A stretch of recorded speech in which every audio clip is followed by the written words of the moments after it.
तो नहरे क्षेत्र का क्या मैं समझता हूं,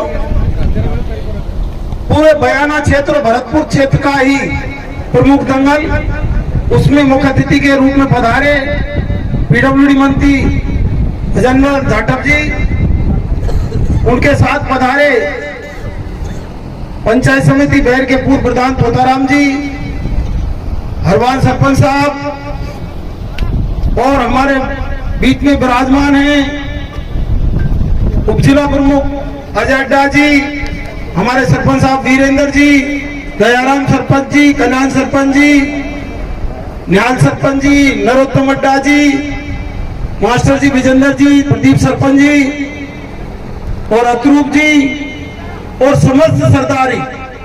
मैं तो ऐसा समझता हूं हमारे पहलवान साहब और जो इस ग्राम पंचायत के आयोजक हैं, और उन्होंने खुद ने ऐसी सोच रखी कि बयाना क्षेत्र का सबसे मोस्ट दंगल, उसी विशाल जो धर्म युद्ध है, इतना मैं साथ में अभी निवेदन कर दूं कि ये धर्म युद्ध है, इसका जरूर ध्यान रखना कि पहलवान मिल कर जरूर लड़ जाते हैं। आदरणीय मेजर सरपंच साहब, इसके साथ मैं निवेदन करूंगा, आप सरदारी सामने बैठी हुई है, जब आरक्षण आंदोलन चलता था तब से लेकर आज तक इस नहरे क्षेत्र की बिजली की समस्या थी, जो बहुत बड़ी समस्या थी, वो आदरणीय हमारे मंत्री महोदय के हमने भी प्रयास किया, लेकिन इनके मंत्री बनने पर कुछ वजन आया और वो जीएसएस स्वीकृत हुआ, जो ये हमारे क्षेत्र की बिजली की समस्या को 132 केवी का जीएसएस जब बन जाएगा लगभग खत्म हो जाएगी। ये बहुत बड़ी बात है।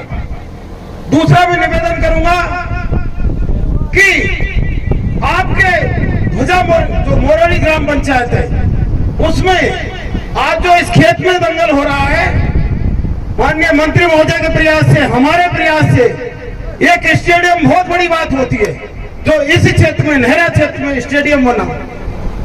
दूसरा मैं निवेदन करूंगा कि एक स्कूल जो रेजिडेंशियल स्कूल जिसके 30-35 लाख रुपए, करोड़ रुपए खर्च होते हैं, वो बना।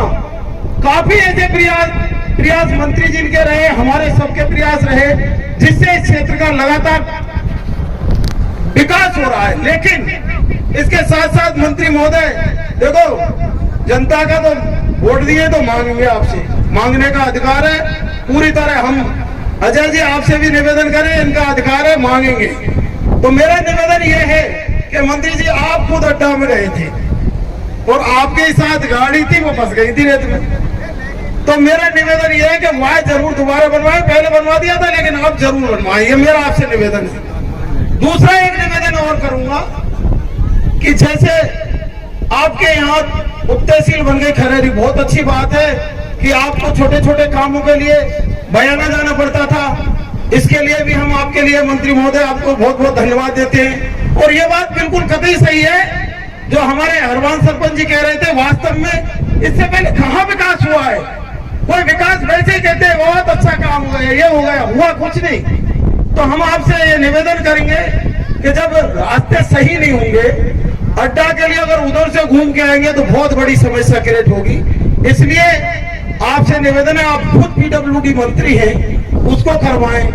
और एक निवेदन कि यहाँ के स्कूल की दशा में इससे पहले आया था, देखी है, 12वीं तक स्कूल है, कमरे 5 हैं, तो इसकी आपकी, क्योंकि आप इस क्षेत्र के विधायक भी हैं और आप मंत्री भी हैं, तो आपका विशेष दायित्व होता है कि ये भी समस्या का निराकरण आपके सामने, ये तो आपके कोटे से ही हो सकता है, और चाहे तो और योजनाओं से भी आप दिलवा सकते हैं। तो ये हमारा विशेष आग्रह। एक सभी की तरफ से आपको जीएसएस की, आपके लिए ज्यादा बड़ी बात नहीं है, क्योंकि आपसे भी तो बिजली मंत्री इन रोडों को मानते हैं, तो आप एक जीएसएस मान सकते हैं। तो हमारा तो ये निवेदन है कि आप क्षेत्र के लिए अधिक से अधिक विकास का प्रयास करें, और आप कर रहे हैं, ये जनता की मांग है, ये तो चलती रहेगी।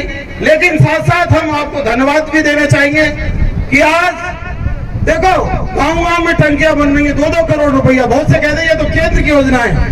कोई ऐसी योजना राजस्थान में नहीं है जिस योजना में राज्य सरकार का 50% से कम हिस्सेदारी हो। सब झूठ बोलते हैं। अब झूठ की बाणी है, झूठ ही लेना, झूठ समझना, झूठ ही देना, ये अलग बात है। लेकिन आज राजस्थान प्रोग्रेस पे है और हम तो ऐसा समझते हैं कि ऐसे ही प्रोग्रेस करते रहे। मंत्री जी, हमारी ऐसी सोच है कि आप आगे अपने क्षेत्र को और विकास करें। पुणे में यहाँ की जो धरती है पवित्र टोडा बाबा की, जो यहाँ की सरदारी है, जो आपने हमारा मान सम्मान दिया, उसके लिए आप सभी को हार्दिक धन्यवाद। राम राम साहब।